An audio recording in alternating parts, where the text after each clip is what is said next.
بسم اللہ الرحمن الرحیم حدثنا عبد العزیز بن عبد اللہ قال حدثني ابراہیم عن ابن شہاب عن سالم بن عبد اللہ عن ابیہ انہ اخبرہ انہ سمع رسول اللہ صلی اللہ علیہ وسلم یقول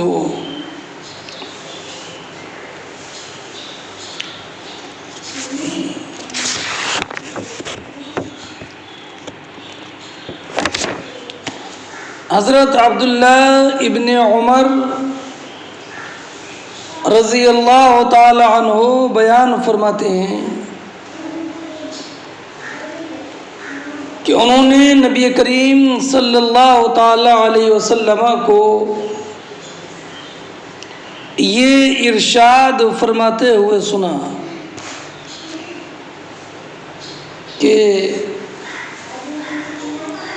آپ نے صحابہ کرام علیہم الرحمت والرضوان سے ارشاد فرمایا انما بقاؤکم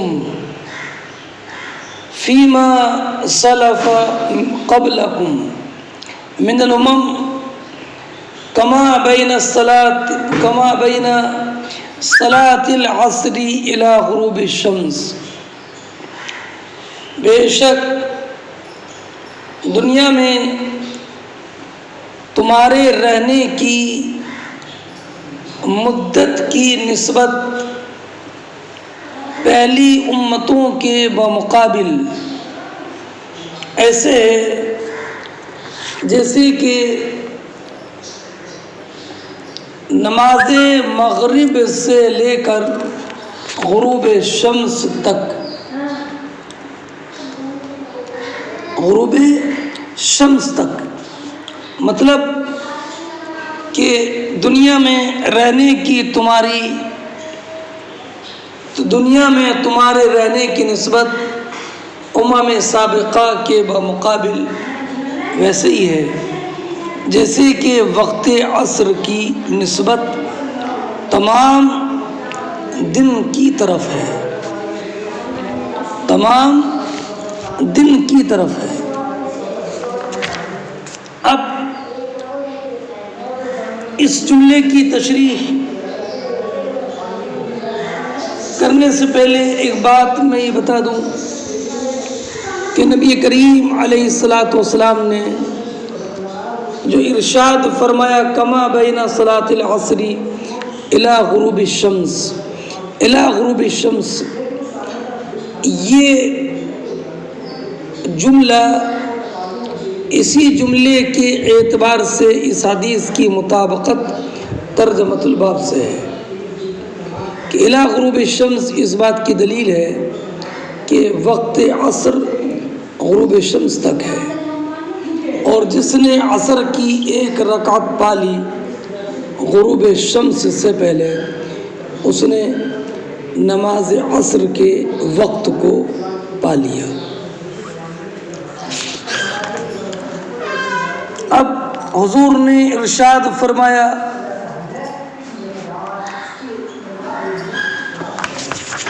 کہ اوتی آل التوراۃ التوراۃ فعملوا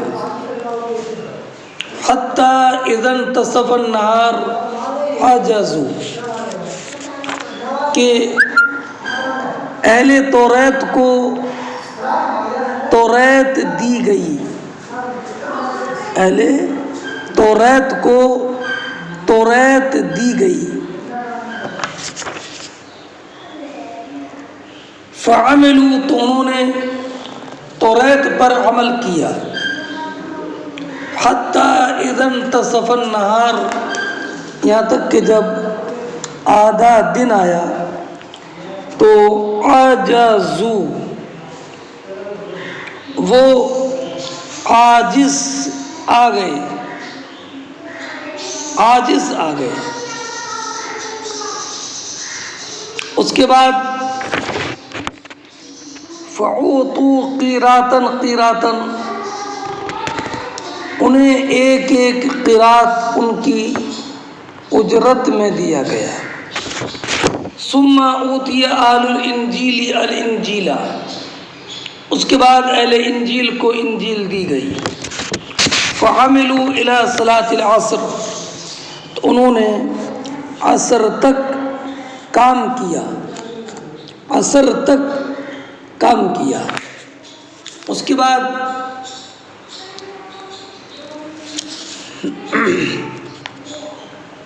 ثم عجزوا، وہ بھی عاجز آ گئے۔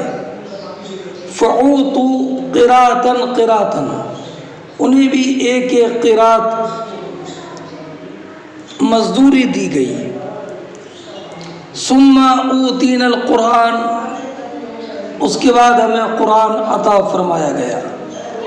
فعملنا الی غروب الشمس، تو ہم نے غروب شمس تک کام کیا۔ فعوطینا قراتین قراتین، تو ہمیں دو دو قرات اجرت دی گئی، دو دو قرات اجرت دی گئی۔ اب فقال اہل الکتابین، تو توریت اور انجیل والے بولے، ای ربنا، ای حرف ندا ہے، اے ہمارے رب، ہمیں اعطیتا ہؤلاء قیراتین قیراتین، تو نے عصر سے لے کر مغرب تک کام کرنے والوں کو دو دو قرات دیا۔ وَأَعْطَيْتَنَا قِرَاطًا قِرَاطًا، اور ہمیں ایک ایک قرات دیا۔ وَنَحْنُ أَكْثَرُ عَمَلًا، حالانکہ کام ہمارا زیادہ ہے۔ تو اللہ رب العزت نے ارشاد فرمایا، هَلْ ظَلَمْتُكُمْ مِنْ أَجْرِكُمْ مِنْ شَيْءٍ، کیا میں نے تمہاری اجرت میں سے کچھ کم کیا؟ تو انہوں نے کہا کہ اجرت میں سے تو ہماری کچھ نہیں کیا، کم کیا، لیکن یا اللہ، تو نے عصر کے بعد سے مغرب تک کام کرنے والے کو ڈبل دے دیا۔ تو اللہ رب العزت نے ارشاد فرمایا، فَهُوَ فَضْلِي أُوتِيهِ مَنْ أَشَاءُ، یہ تو میرا فضل ہے، میں جس کو چاہتا ہوں اس کو عطا کرتا ہوں۔ یہ آپ نے اس حدیث پاک کا ترجمہ سنا۔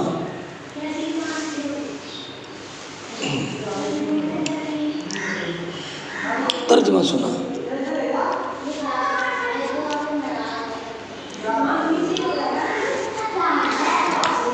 اب میں چند باتیں آپ کے سامنے عرض کرتا ہوں، ذرا توجہ کے ساتھ سنیے گا۔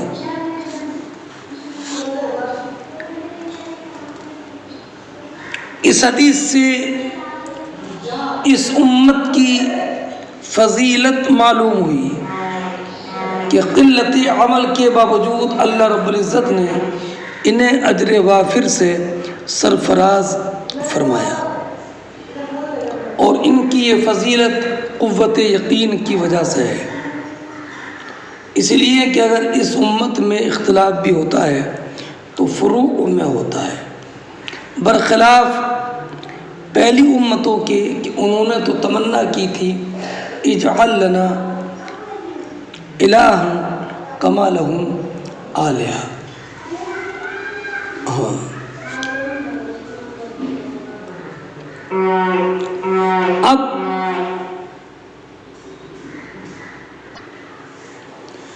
اب یہاں پر ایک شائبہ یہ ہے کہ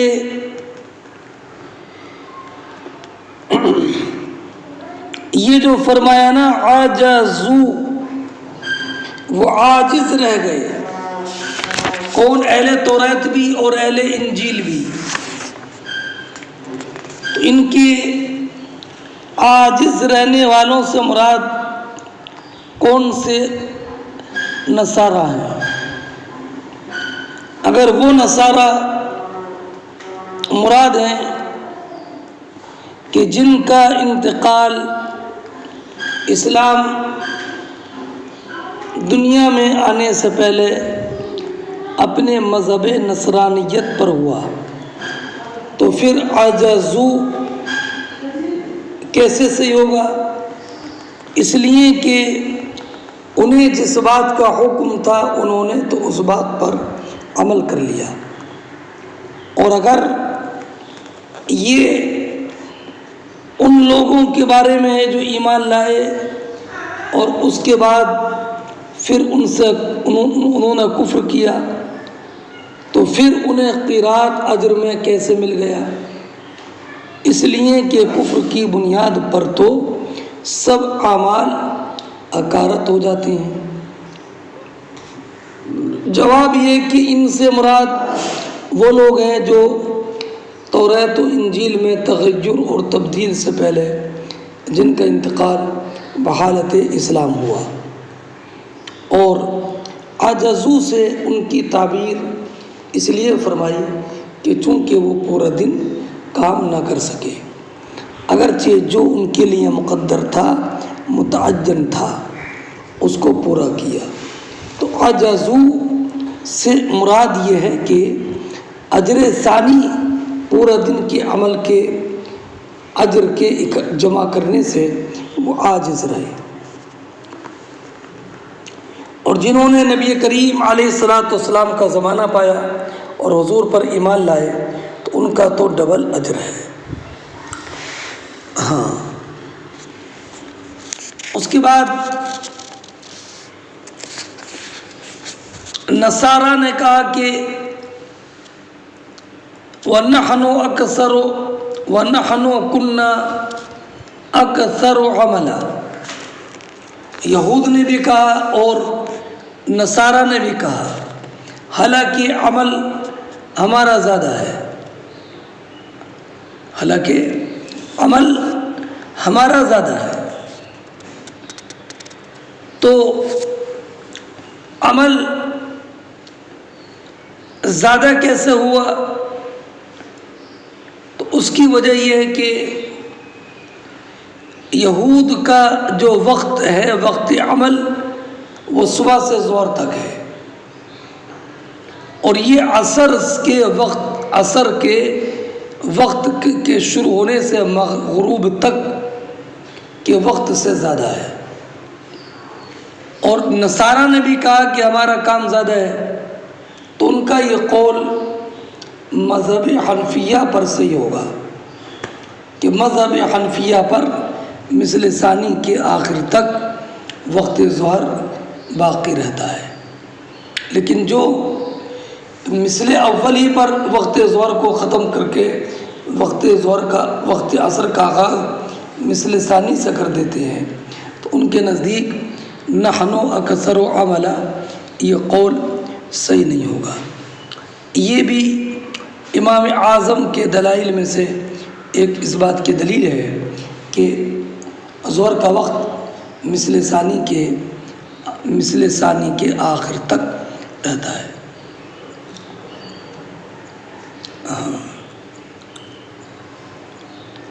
تو اللہ رب العزت جل جلالہ نے ارشاد فرمایا کہ یہ بتاؤ کہ کیا میں نے تمہاری اجرت کچھ کم دی ہے؟ تو انہوں نے جواب میں کہا یا اللہ، ہماری اجرت تو کم نہیں ہے، لیکن تو نے عصر سے لے کر مغرب تک کام کرنے والوں کو 2 قیراط دیے ہیں۔ تو اللہ رب العزت جل جلالہ عما نوالہ نے ارشاد فرمایا فَهُوَ فَضْلِي أُوتِيهِ مَن يَشَاءُ، یہ تو میرا فضل ہے، میں جس کو چاہتا ہوں اس کو عطا کرتا ہوں، میں جس کو چاہتا ہوں اس کو عطا کرتا ہوں۔ اب اگلی حدیث پاک دیکھیں، اس حدیث میں بھی ان قوم نصارہ اور قوم یہود اور مسلمانوں کا. فرماتے حدثنا ابو قریب قال حدثنا ابو اسامہ عن برید عن ابی بردہ عن ابی موسیٰ عن النبی صلی اللہ علیہ وسلم مثل المسلمین والیہودی والنصارى كمثل رجل استاجر قوما يعملون له عملا إلى الليل فعملوا إلى نصف النهار فقالوا لا حاجة لنا إلى أجرك فاستأجر آخرين فقال أكملوا بقية يومكم ولكم الذي شرطتم فعملوا حتى إذا كان حين صلاة العصر قالوا لك ما عملنا فاستأجر قوما فعملوا بقية يومهم حتى غابت الشمس واستكملوا أجر الفريقين.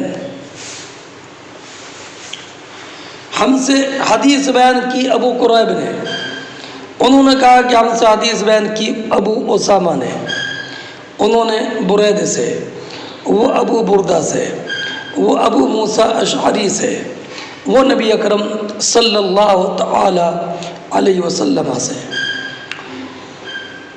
کہ نبی کریم علیہ السلام نے ارشاد فرمایا مسلمانوں اور یہودیوں اور نصرانیوں کی مثال اس شخص کی طرح ہے کہ جس نے کچھ لوگوں کو مزدوری پر کام کرنے کے لیے رکھا.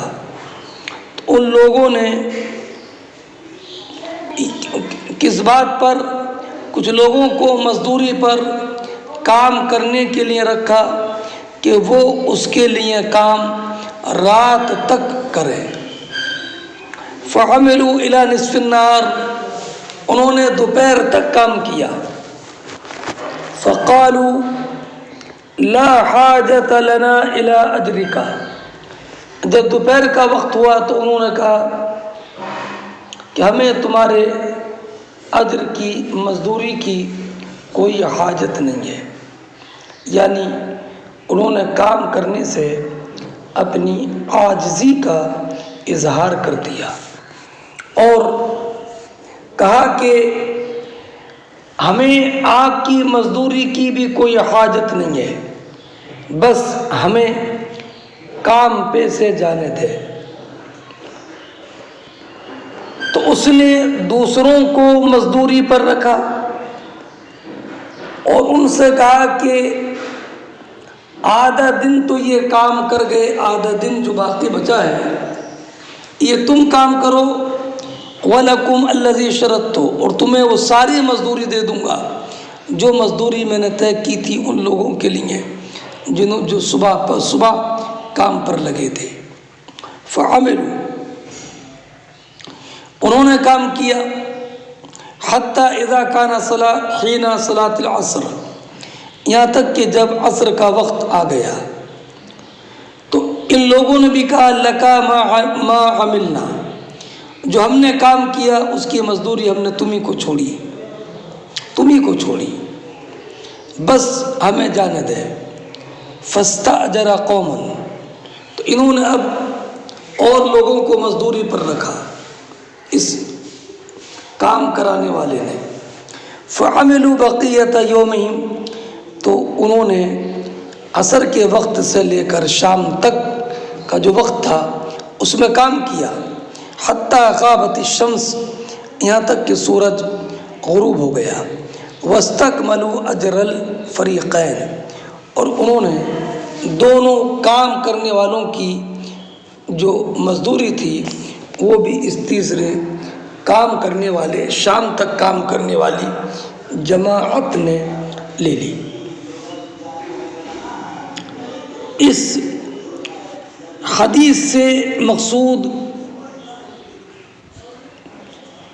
اللہ رب العزت کا، اس حدیث سے مقصود ایک مسئلہ بیان کرنا ہے لوگوں کے لیے کہ اللہ رب العزت نے جن کو دین موسیٰ علیہ السلام دیا اور حکم دیا کہ پوری زندگی عمل کرتے رہنا اس پر جس کا ہم نے حکم دیا ہے، اور اس سے باز رہنا کہ جن سے ہم روکیں گے،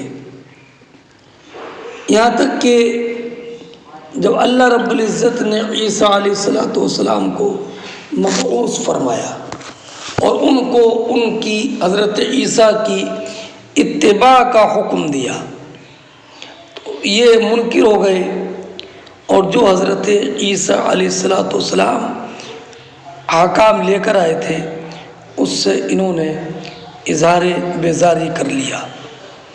اب دوسرے لوگوں نے اس پر عمل کیا جو عیسیٰ علیہ السلام لے کر کے آئے، تو ان کو حکم دیا کہ وہ جس چیز کا حکم دیا جائے اس پر عمل کریں، ہے نا، اپنی پوری عمر اور بقیہ زمانہ۔ تو انہوں نے عمل کیا یہاں تک کہ جب نبی اکرم صلی اللہ تعالی علیہ وسلم کی بعثت ہوئی تو ان کو اس پر عمل کرنے کی دعوت دی جو نبی کریم لے کر کے آئے، انہوں نے انکار کر دیا۔ تو اللہ رب العزت نے مسلمانوں کو حکم دیا اور انہوں نے اس پر عمل کیا جو نبی کریم لے کر کے آئے، اور انہوں نے قیامت تک عمل کیا، عمل کرتے رہیں گے۔ تو ان کے لیے ان کا اجر ہوگا جس نے پوری سارے زمانے اللہ رب العزت کی اطاعت کی اور اللہ رب العزت کی اطاعت میں لگا رہا، ہے نا۔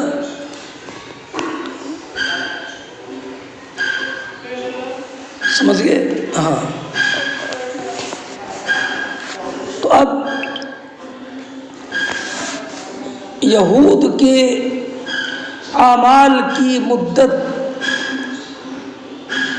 اس وقت تک رہی جب تک کہ ان کی شریعت حضرت عیسیٰ علیہ السلام کی آمد سے منسوخ نہ ہوئی۔ اب اور اس کے بعد نصارہ نے عمل اس وقت تک کیا جب تک کہ نبی کریم علیہ السلام کی آمد سے ان کی شریعت منسوخ نہیں ہوئی، اور اس کے بعد اللہ رب العزت کا فضل مسلمانوں پر یہ ہوا کہ مسلمانوں کا عمل آخر قیامت تک رہے گا۔ سمجھ گئے؟ تو اب جنہوں نے عمل یہود میں سے جنہوں نے عمل حضرت عیسیٰ کی آمد تک کیا اور حضرت عیسیٰ علیہ السلام کی شریعت پر بھی عمل کیا تو ان کے لیے ڈبل اجر ہے، 2 اجر ہے۔ ایسے نصارہ کہ جو نبی کریم علیہ السلام کی شریعت پر عمل کیا اور ایمان لائے ان کے لیے 2 اجر ہے۔ جیسے کہ حدیث پاک میں سرکار نے فرمایا رجل آمن بنبیہ وآمن بی یؤتی اجرہ مرتین۔ اب آپ نے 2 حدیثیں پڑھی، ایک حدیث عبداللہ ابن عمر کی، اس میں یہ ہے کہ ان دونوں فریقوں میں سے ہر ایک کو ایک ایک قرات دیا گیا، اور دوسری روایت آپ نے ابو موسیٰ اشعری کی پڑھی، اس میں یہ ہے کہ انہیں کچھ بھی نہیں دیا گیا۔ تو جواب یہ ہے کہ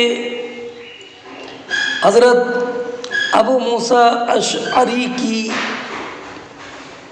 جو روایت ہے کہ انہیں کچھ بھی نہیں، انہوں نے کچھ بھی اجر نہیں لیا، تو یہ ان کے بارے میں جنہوں نے اپنے دین میں تعریف کی اور یہ اپنے نبی کے بعد آنے والے نبی کے ساتھ کفر کیا، اور حضرت عبداللہ ابن عمر کی روایت جس میں ایک ایک قرات دینے کا ذکر ہے، یہ ان کے بارے میں ہے جو اپنے دین کے منسوخ ہونے سے پہلے جن کا انتقال ہو گیا۔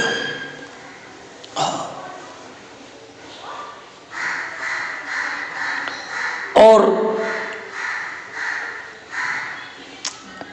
بعض لوگوں نے یہ کہا کہ حضرت عبداللہ ابن عمر کی مثال یہ معذورین کے لیے ہے، فعجزوا، تو مطلب یہ ہے کہ جو عمل کے پورا کرنے سے بغیر اپنی طرف کے کسی اختیار اور دخل کے کسی عذر کی بنیاد پر عمل کرنے سے عاجز رہا تو اس کے لیے اجر حاصل ہوگا۔ اور حضرت ابو موسیٰ اشعری کی جو روایت ہے کہ کچھ نہیں ملا، تو یہ اس کے لیے مثال ہے جو بلا کسی عذر کے کام سے ہٹ گیا اور کام چھوڑ دیا ہے نا، یہ کہا لا حاجت لنا الی اجرک، سمجھے؟ تو اس سے یہ معلوم ہوا کہ جو جان بوجھ کر عمل چھوڑ دے اس کے لیے وہ اجر حاصل نہیں ہوگا، جو اجر حاصل ہو جاتا ہے اہل عذر کو، معذورین شرعی کو۔ امام خطابی نے فرمایا کہ عبداللہ ابن عمر کی حدیث اس بات کی دلیل ہے کہ یہود کی اجرت پورا دن کام کرنے پر 2 قیرات تھی، اور نصارہ کی اجرت دوپہر سے لے کر شام تک کام کرنے میں 2 قیرات تھی۔ اگر یہود صبح سے لے کر شام تک کام کرتے اور نصارہ دوپہر سے لے کر شام تک کام کرتے تو انہیں 2 قیرات ملتے، مگر یہود نے دوپہر میں کام چھوڑ دیا اور نصارہ نے عصر کے وقت کام چھوڑ دیا، تو ان کو وہ نہیں ملا جو ان کی اجرت طے ہوئی تھی، ہے نا۔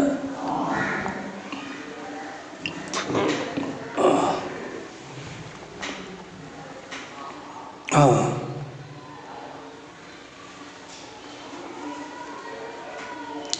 پھر بلکہ 2 قرات نہیں ملے بلکہ صرف 1 قرات ملا، اور پھر جب مسلمانوں نے دونوں فریقین کی اجرت پائی تو انہوں نے پھر یہ کہا اے ربنا اعطیت ہؤلاء قیراتین، اے ہمارے رب تو نے انہیں 2 قیرات دے دیا، حالانکہ ان کا عمل ہمارے عمل سے کم ہے، ہمارے عمل سے کم ہے۔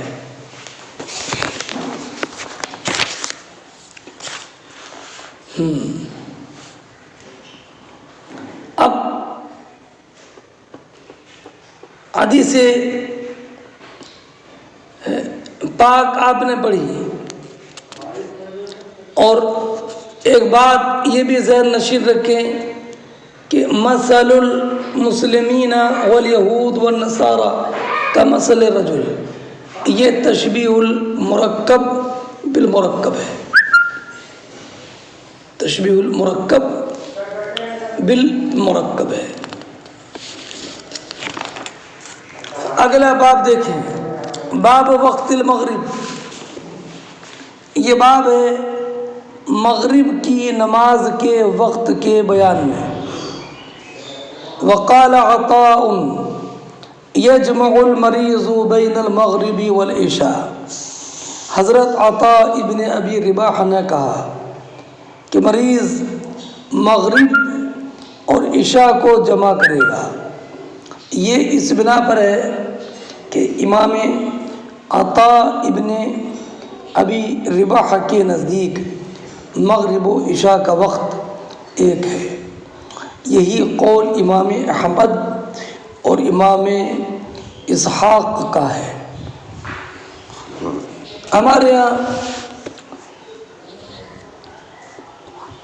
ان الصلاۃ کانت علی المؤمنین کتابا موقوتا، ہر نماز کے لیے الگ وقت مقرر ہے، اور جب الگ وقت مقرر ہے تو پھر دو نمازوں کو ایک وقت میں جمع کرنا جائز نہیں ہے، سوائے حاجی کے کہ حاجی ظہر و عصر میں جمع تقدیم کرے گا، یعنی عصر ظہر کے وقت میں پڑھے گا عرفات میں، اور مغرب و عشاء کی جمع تاخیر کرے گا، یعنی مغرب کو عشاء کے وقت میں پڑھے گا مزدلفہ میں۔ اس کے علاوہ دو نمازوں کو جمع کرنا جمع حقیقی کے ساتھ جائز نہیں ہے، لیکن جمع سوری کے ساتھ جائز ہے۔ جمع سوری کی تشریح میں نے پہلے کر دی کہ ظہر آخری وقت میں، اور عصر کی نماز عصر کے اول وقت میں، مغرب کی نماز مغرب کے آخری وقت میں، اور عشاء کی نماز عشاء کے اول وقت میں۔ فرماتی ہیں حدثنا محمد بن مہران قال حدثنا الولید قال حدثنا الاوزاعی قال حدثنا ابو النجاشی مولا رافع ابن خدیج وهو عطاء ابن صہیب قال سمعت رافع ابن خدیج یقول كنا نصلی المغرب مع النبی۔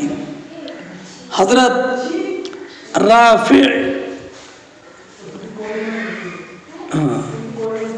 یہ رافع ابن خدیج کہتے ہیں کہ ہم نبی کریم علیہ الصلاۃ والسلام کے ساتھ مغرب کی نماز پڑھتے، فینصرف احدنا، تو ہم مغرب کی نماز پڑھ کر فارغ ہو جاتے، وَإِنَّا لَيُبْصِرُ مواقع نبلہ، اور ہم میں سے ہر ایک اپنے تیر کے گرنے کی جگہ دیکھتا، یعنی نماز مغرب پڑھ کے اتنی جلد فارغ ہو جاتے، غروب شمس کے بعد نماز مغرب پڑھ کے اتنی جلدی فارغ ہو جاتے کہ اتنا اجالا باقی رہتا کہ اگر کوئی تیر چلائے تو تیر کہاں گرے یہ پہچان لیتا۔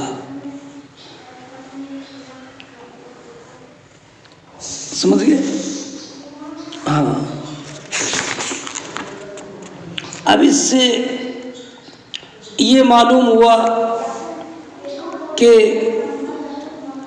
غروب شمس ہوتے ہی نبی کریم علیہ الصلاۃ والسلام نماز مغرب پڑھتے تھے،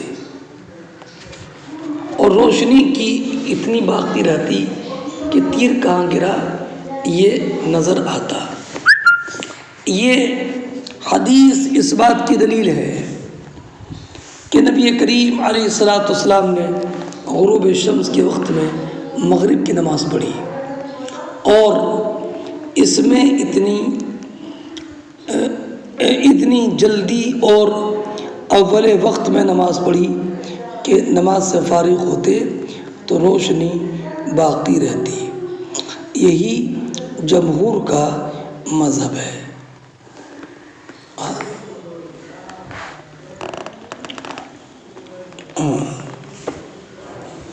اب رہا یہ کہ مغرب کا وقت کب تک رہتا ہے، تو حضرت سفیان ثوری، ابن ابی لیلہ، طاؤوس، مکحول، حسن، امام اوزاعی، امام مالک، شافعی، احمد، اسحاق وغیرہ کا مذہب یہ ہے کہ جب شفق غائب ہو جائے تو نماز مغرب کا وقت ختم ہو جاتا ہے، اور شفق یہ حمرت ہے، اور حضرت ابو بکر صدیق، عائشہ صدیقہ، ابو ہریرہ، معاذ ابن جبل، ابن ابی کعب، ابی ابن کعب، عبداللہ ابن زبیر اور امام اعظم رضی اللہ تعالی عنہ کا مذہب یہ ہے کہ شفق ابیض غائب جب تک نہ ہو تب تک مغرب کا وقت ختم نہیں ہوتا ہے. مغرب کا وقت ختم تب ہوگا جب کہ شفق ابیض غائب ہو جائے. سمجھئے؟ یہ اب آپ ایک مرتبہ اس کی سند اور دیکھ لیں. حدثنا محمد بن مہران قال حدثنا الولید قال حدثنا الاوزاعی قال حدثنا ابو النجاشی مولا رافع بن خدیج وهو عطاء بن صہیب. ہوا کا مرجع ابو نجاشی ہے کہ ابو نجاشی کا نام عطاء ابن صہیب ہے. عطاء ابن صہیب ہے. اگلی روایت دیکھیں. حدثنا محمد بن بشار قال حدثنا محمد بن جعفر قال حدثنا شعبہ عن سعد عن محمد بن عمرو بن الحسن بن علی قال قدم الحجاج. یہ جو سعد ہے نا، یہ سعد بن عبد الرحمن سعد بن ابراہیم بن عبد الرحمن ہے، اور یہ محمد بن عمرو بن حسن بن علی ابن ابی طالب ہے. فرماتے ہیں حضرت امام حسن کے پوتے محمد کہ قدم الحجاج، حجاج مدینہ طیبہ کا گورنر بن کے آیا.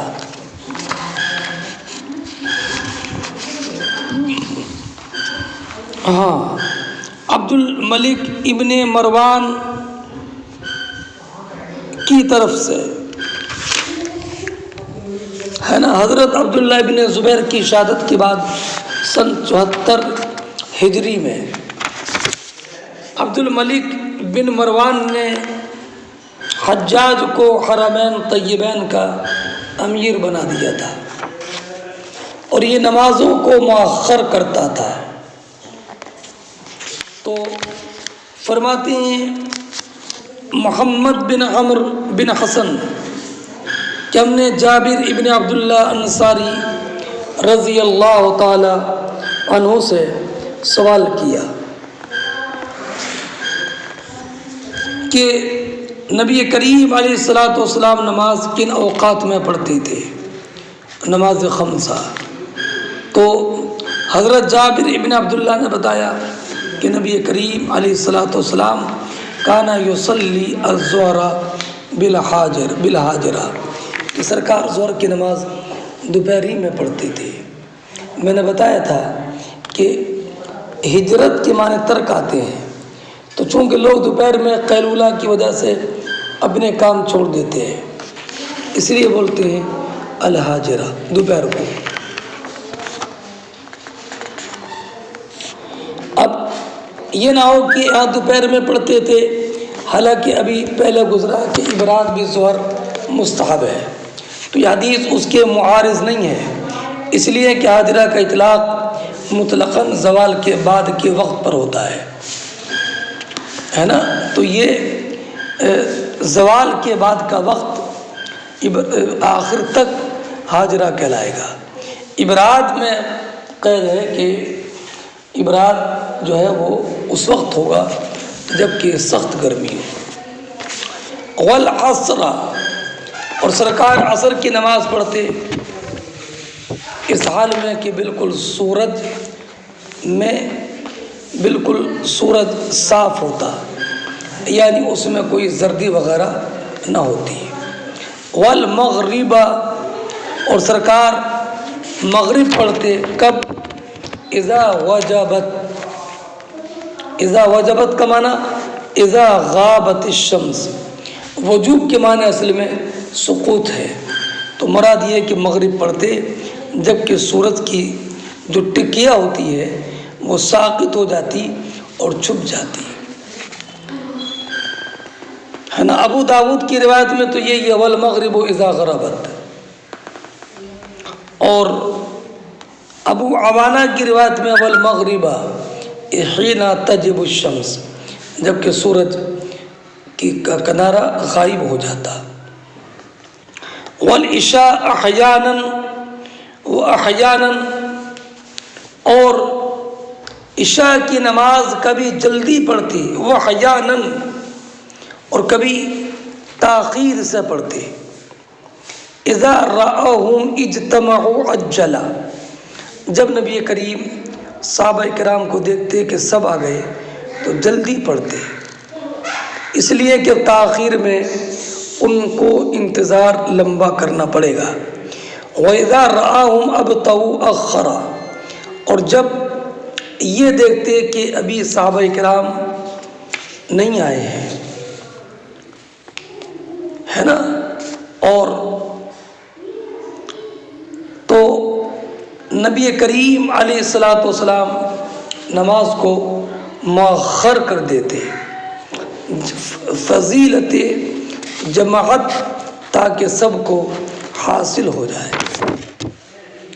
وَالصُّبْحَ كَانُوا أَوْ كَانَ يُصَلِّيَ بِغَلَسٍ، کانو صحابہ، کانا نبی کریم اور صحابہ کرام علیہم الرحمۃ والرضوان، یا نبی کریم فجر کی نماز پڑھتے اندھیرے میں. صحابہ پڑھتے تو سرکار بھی پڑھتے، اس لیے کہ سرکار امام ہوتے، اور سرکار پڑھاتے تو صحابہ پڑھتے. کانو اور کانا دونوں کا حاصل ایک ہی ہے. اب یہ نماز پڑھتے کہاں پر؟ غلس میں، اندھیرے میں نماز پڑھتے. تو اس سے کا مطلب یہ ہے کہ سرکار کی نماز کا جو آغاز ہوتا وہ اس وقت میں ہوتا کہ جب کہ کچھ اندھیرے کی چمک باقی رہتی، اور جو نماز سے فارغ ہوتے تو آپ نے پڑھا کہ ہم میں سے اپنے پاس والے کو انسان پہچان لیتا. سمجھ گئے؟ اس حدیث سے ایک بات یہ معلوم ہوئی کہ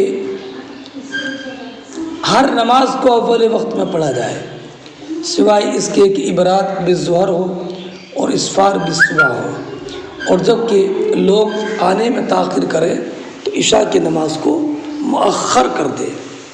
اور یہ بھی معلوم ہوا کہ اہل علم سے سوال کیا جائے.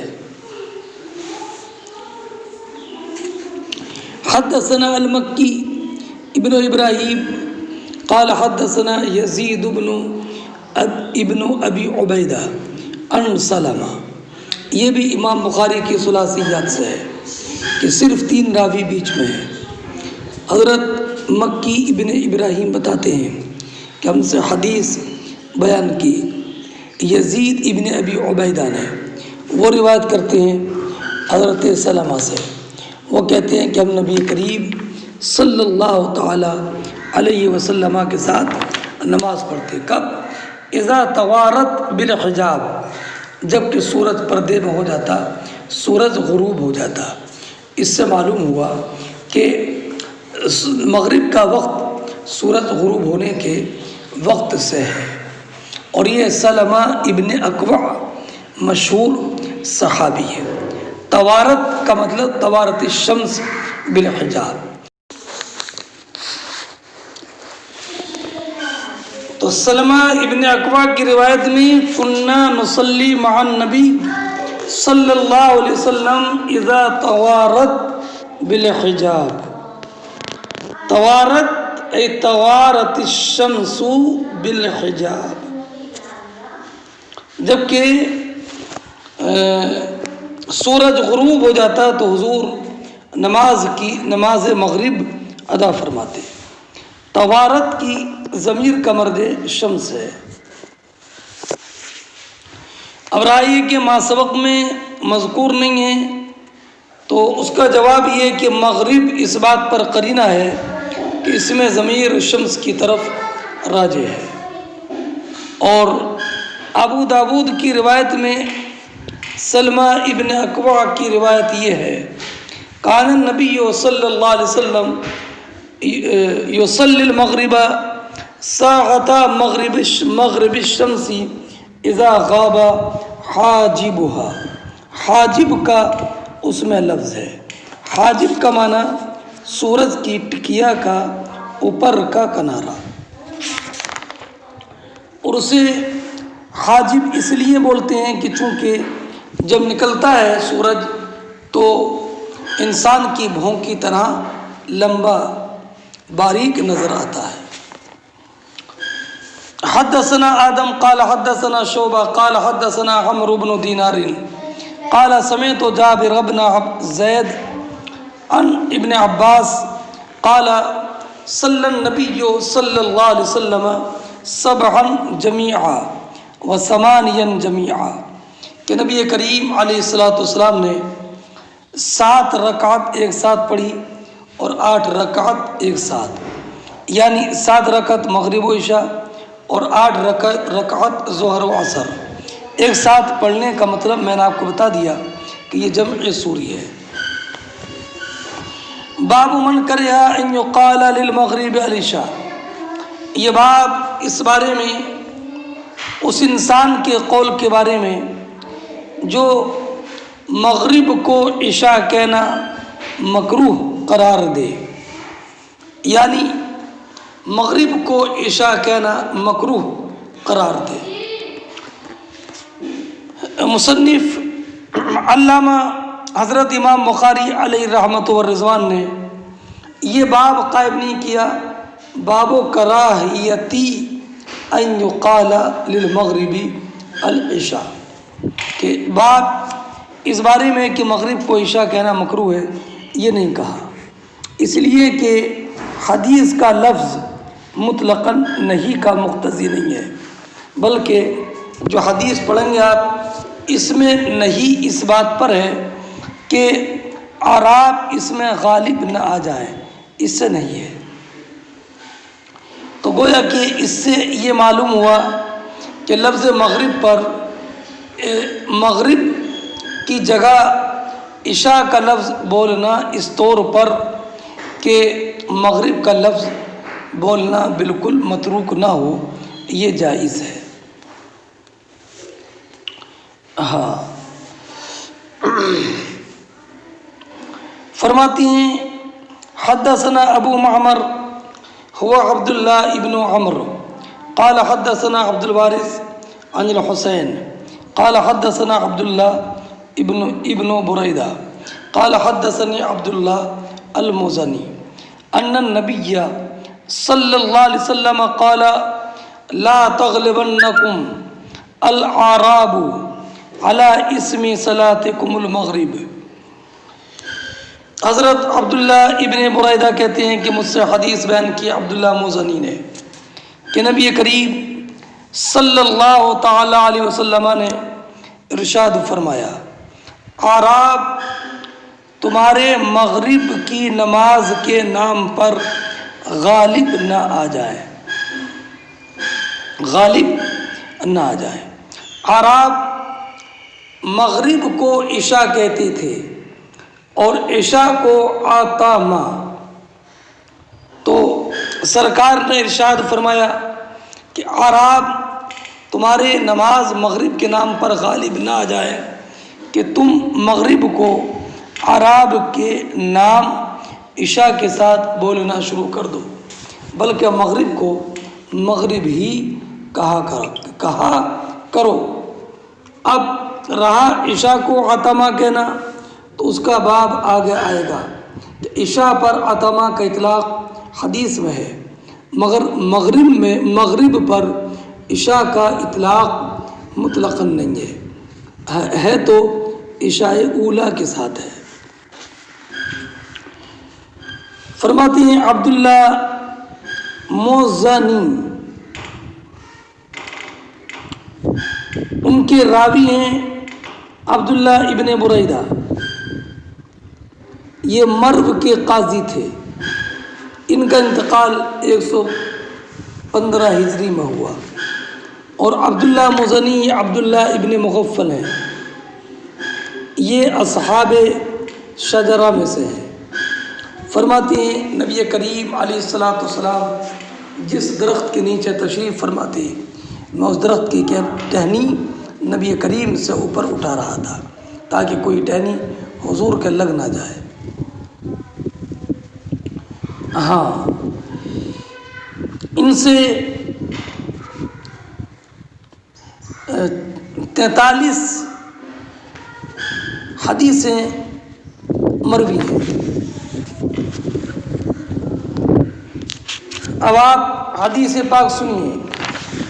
عبداللہ ابن مزنی نے کہا کہ نبی کریم علیہ الصلاۃ والسلام نے ارشاد فرمایا، اعراب تمہاری نماز مغرب کے نام پر غالب نہ آ جائیں. اعراب کے غالب آنے سے مراد یہ ہے کہ ایسا نہ ہو کہ اعراب جیسے مغرب کو عشاء کہتے ہیں تم بھی عشاء کہنے لگو. اگر تم نے عشاء کہنا شروع کر دیا مغرب کو تو گویا کہ اعراب تمہارے نماز کے نام جو مغرب ہے اس پر غالب آ گئے، ہے نا. اعراب جو اہل بادیہ دیہات کے رہنے والے چاہے عربی نہ ہوں، اور عربی جو منسوب الی العرب ہیں اگرچہ وہ دیہات کے رہنے والے نہ ہوں، ہے نا. اس سے یہ معلوم ہوا کہ مغرب کو عشاء کہنا یہ جائز نہیں ہے بلکہ مکروہ ہے.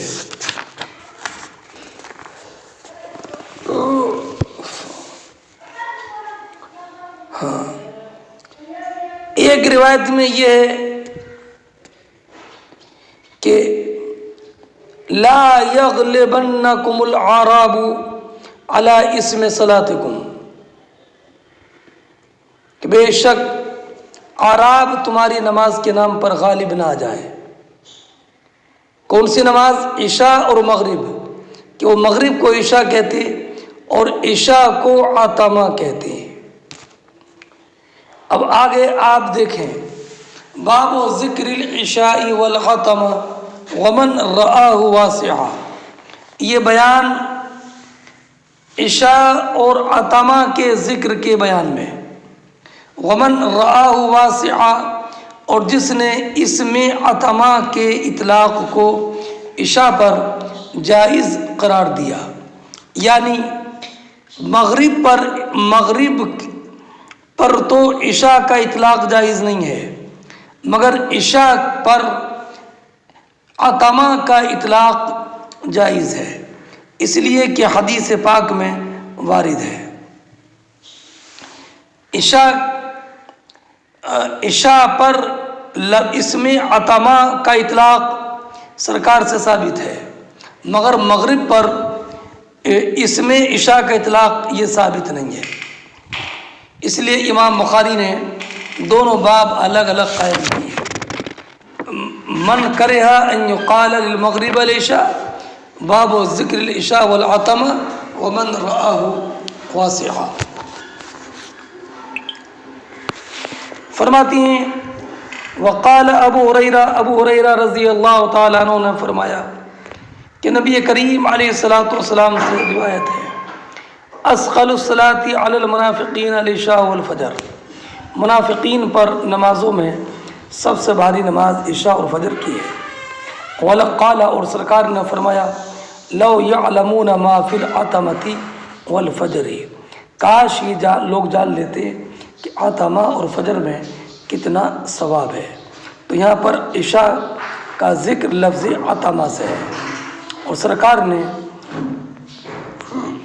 عتمہ کا لفظ اطلاق فرمایا عشاء کی جگہ پر. اور عتمہ، عشاء کو عتمہ کہنا ابو بکر حضرت عبداللہ بن عباس رضی اللہ تعالیٰ عنہ نے بھی مباح قرار دیا ہے. وقال ابو عبداللہ، امام بخاری فرماتے ہیں، والاختیار ان یقول العشاء، اختیار یہ ہے، بہتر یہ ہے، مختار یہ ہے کہ عشاء کو عتمہ نہ کہا جائے بلکہ عشاء کہا جائے، اس لیے کہ قرآن کریم میں وَمِن بَعْدِ صَلَاةِ الْعِشَاء عشاء کا لفظ ہے. ہاں وَيُذْكَرُ عَنْ أَبِي مُوسَىٰ قَالَ كُنَّا نَتَنَاوَبُ النَّبِيَّ عِنْدَ صَلَاةِ الْعِشَاء. یہ ایک لمبی حدیث کا ٹکڑا ہے جو ابھی بعد میں آتی ہے. ابو موسیٰ اشعری فرماتے ہیں کہ ہم عشاء کی نماز کے وقت باری باری نبی کریم کی بارگاہ میں حاضر ہوتے تھے.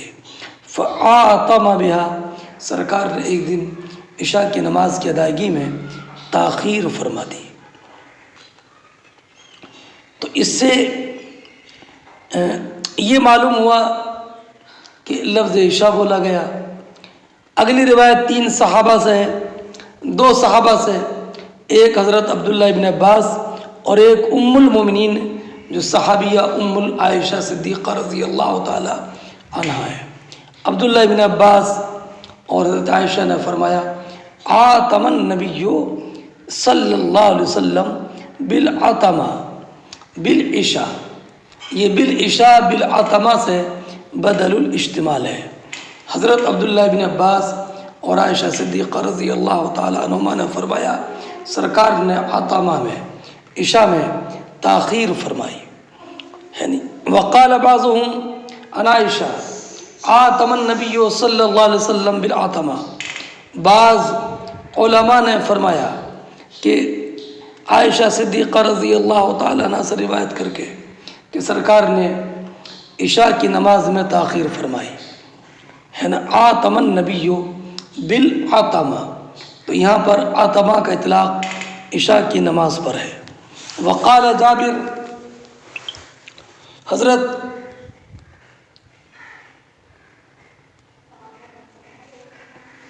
جابر ابن عبداللہ رضی اللہ تعالی عنہ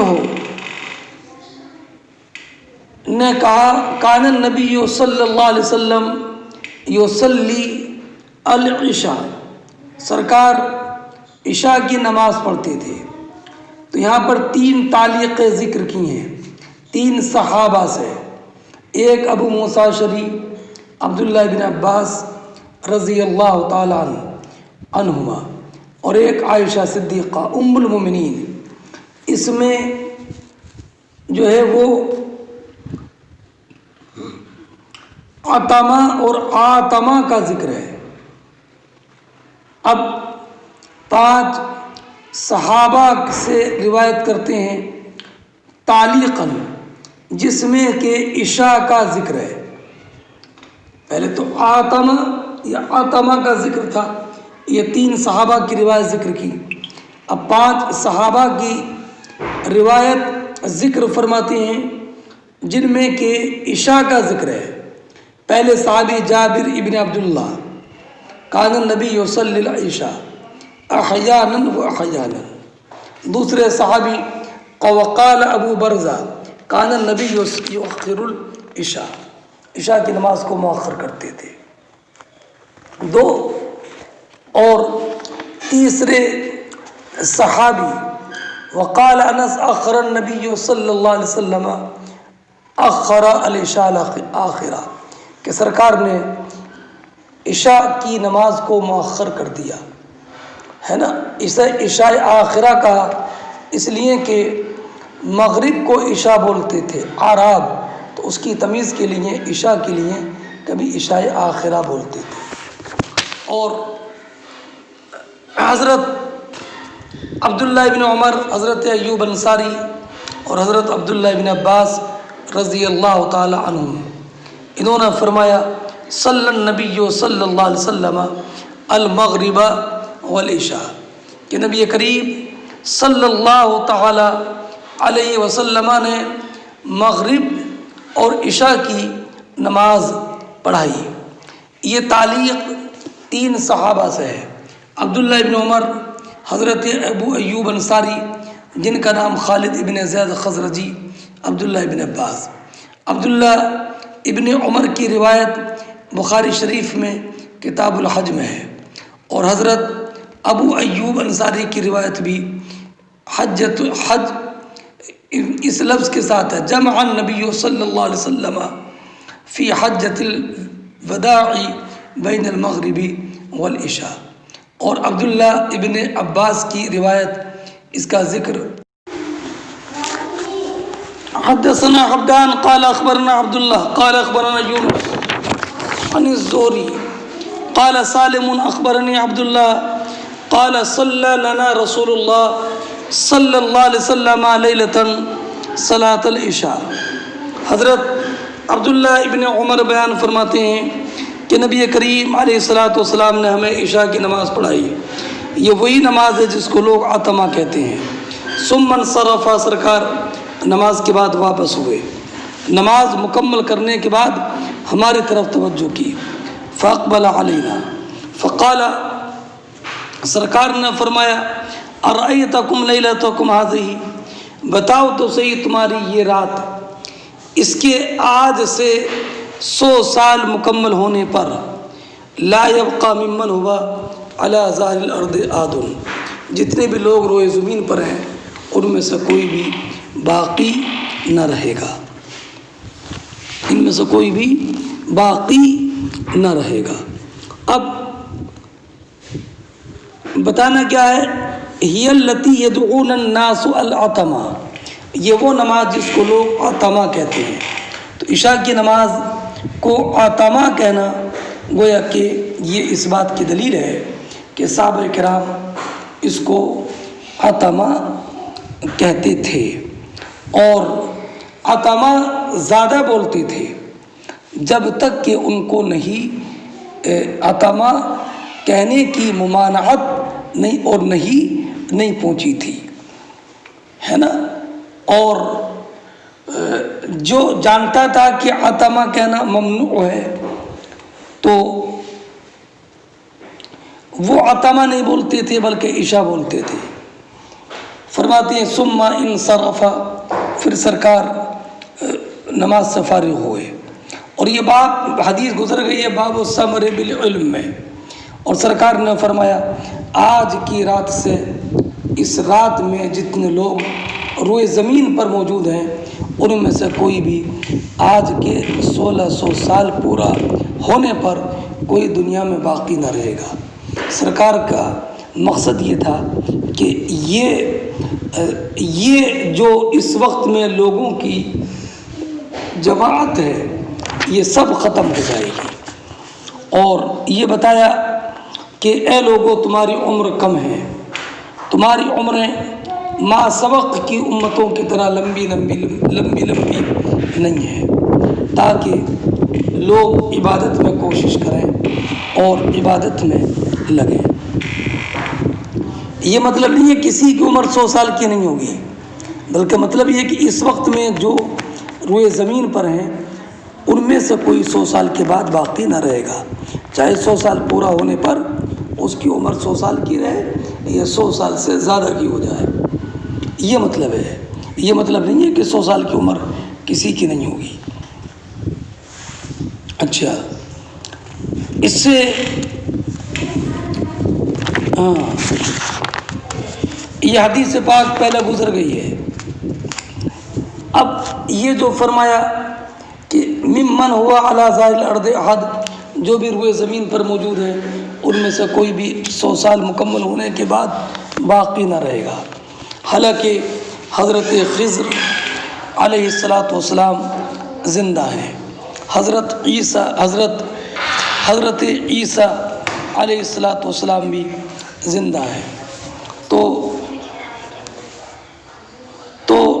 صحیح جواب بعض لوگوں نے اس کا یہ دیا کہ سرکار نے فرمایا کہ جو روئے زمین پر موجود ہوں، اور حضرت خضر سمندر میں تھے، اور ہاروت و ماروت یہ بشر نہیں ہے نا، ایسے ابلیس بھی بشر نہیں ہے۔ مطلب یہ کہ جو بشر ہیں اور روئے زمین پر زندہ ہیں ان میں سے کوئی بھی جو ہے وہ 100 سال کے بعد باقی نہ رہے گا۔ اور بعض علماء نے کہا کہ حدیث کا معنی یہ ہے کہ جن کو تم جانتے پہچانتے ہو ان میں سے کوئی بھی 100 سال کے بعد باقی نہ رہے گا۔ علامہ عینی علیہ رحمت و رضوان نے فرمایا کہ سب سے بہتر جواب یہ ہے کہ یہ کہا جائے کہ مراد یہ ہے کہ روئے زمین پر جو سرکار کی امت ہے وہ 100 سال کے بعد کوئی باقی نہ رہے گی۔ ہاں، اب مسلمان امت اجابت ہیں، کفار امت دعوت ہیں، اور عیسیٰ اور خضر یہ امت میں داخل نہیں ہے، اور شیطان انسان نہیں ہے، اس لیے اب اعتراض کسی سے بھی نہیں